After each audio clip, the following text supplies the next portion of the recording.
Assalamualaikum warahmatullahi wabarakatuh. I bid to Madam Rosuzila. My name is Aina Wadina binti Hamdan. So today, me and my friends, Fadlin Sakina binti Muhammad Fazli and Nur Ali Amira binti Cik Ahmad Ghani will present our article review.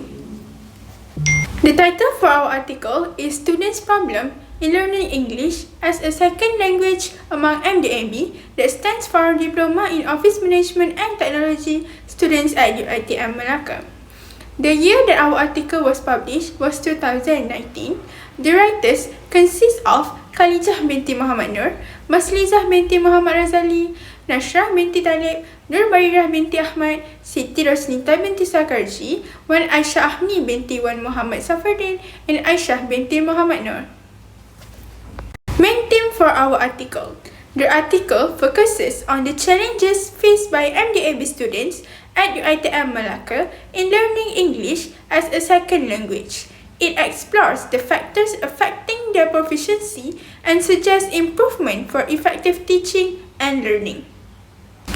There are three objectives of the article. The first one, to gather students' experience and views pertaining to issues on English language problems. The second one, to determine student suggestions on how to enhance the teaching and learning. The third one, to identify students' view about language teaching and learning in UITM Malacca. Target group. The study targets MDAB students pursuing a Diploma in Office Management and Technology at UITM Malacca.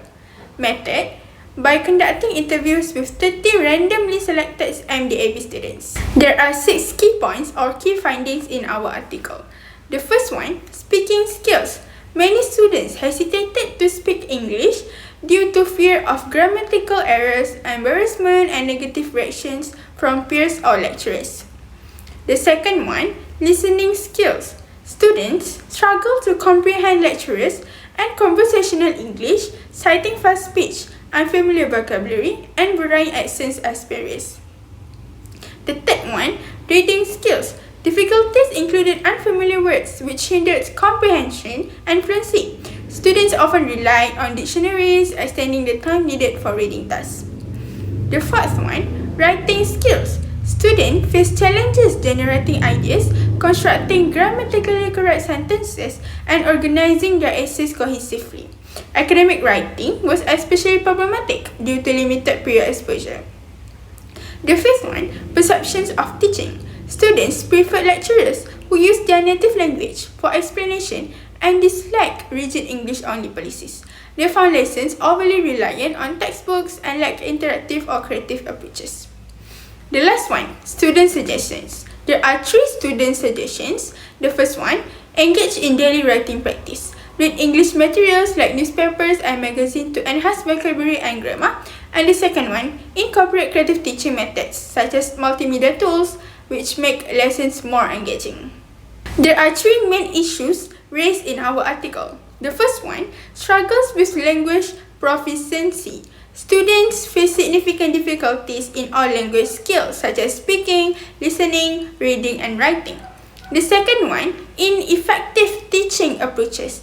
Teaching methods employed by lecturers do not align with students' needs and lack of interactive teaching strategies.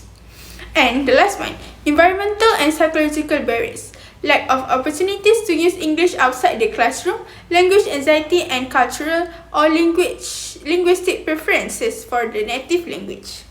We move on to the next slide, which is my part. Okay, so the article is an academic style of language. It is formal and structural, incorporating technical terms such as language anxiety and input hypothesis. This makes it suitable for educators, researchers, and students of linguistics. However, for a general audience, the dense presentation of ideas and the lack of simplified explanation may pose a challenge. Highlighting the relevance, this language choice ensures clarity in discussing educational challenge, making the findings highly relevant for educators who need to understand and address barriers to learning, students who can use the insight to identify their own struggles, researchers who might use this data to conduct further studies on second language learning. So we move on to the next, which is the article's strengths lie in its comprehensive analysis, covering all four key language skills: speaking, listening, and reading, and writing. It incorporates theoretical insight, including correction input hypothesis, which emphasize the importance of meaningful input for language learning.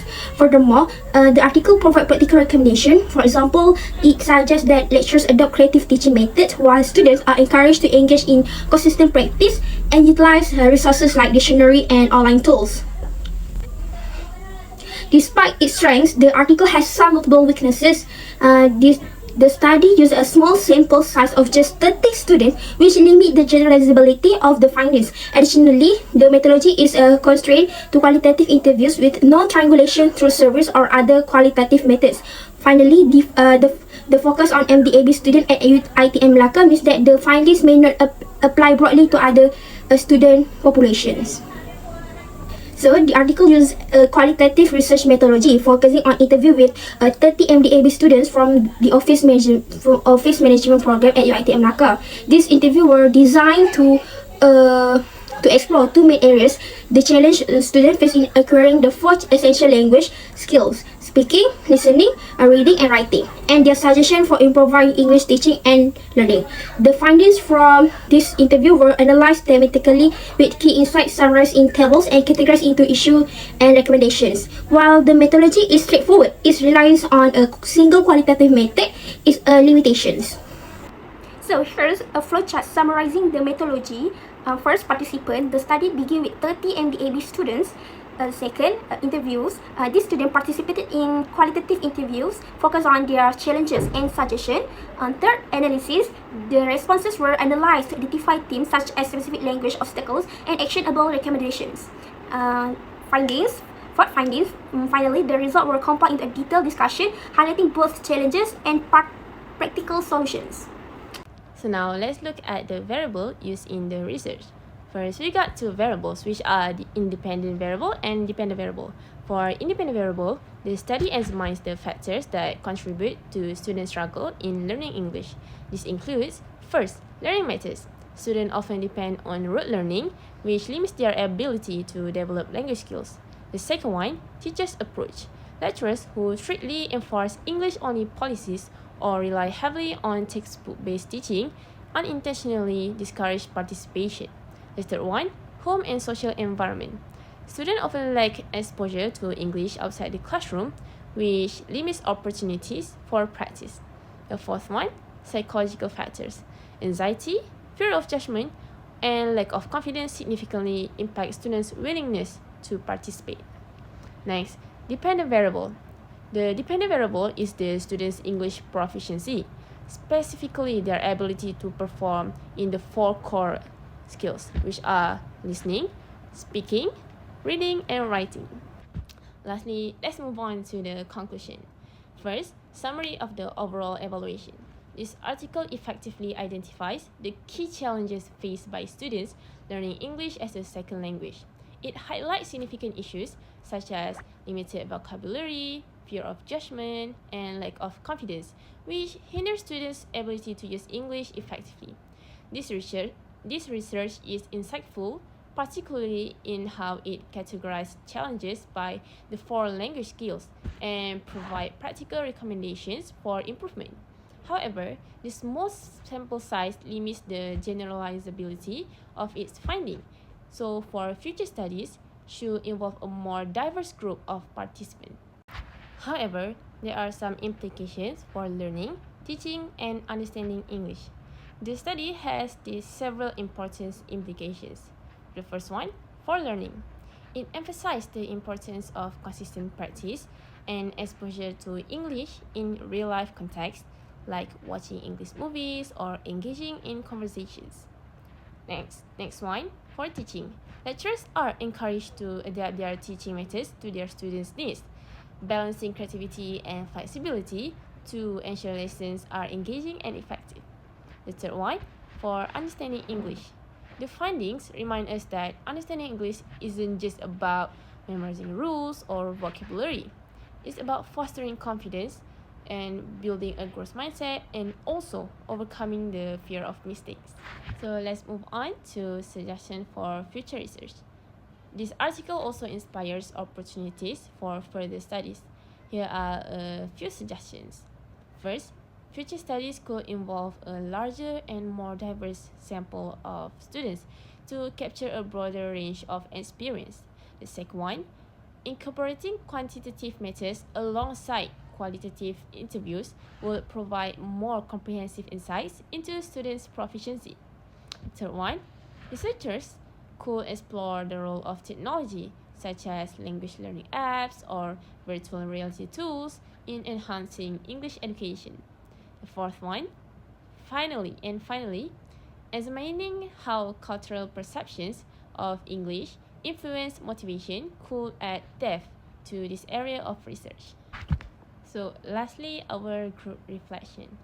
As a group, this article taught us that language learning goes far beyond grammar or vocabulary. It's about overcoming emotional and psychological barriers like anxiety and fear of judgment. We also realized the importance of supportive environments in encouraging students to engage and build their confidence. The study reinforced that value of adaptability in teaching, where empathy and creativity can make learning more effective. Lastly, we were reminded of the power of small, consistent efforts, such as practicing English daily or using multimedia tools to develop language skills. This reflection has truly inspired us to rethink how English education can better meet the needs of the learners. Before I wrap up, I'd like to leave you with a question to think about. Have you ever considered how much anxiety impacts language learning?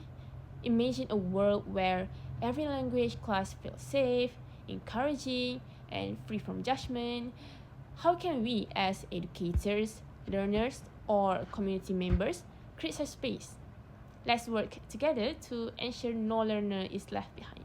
Thank you for your attention. I hope this review has provided valuable insights into the challenges of learning English and inspired you to reflect on how we can improve language education.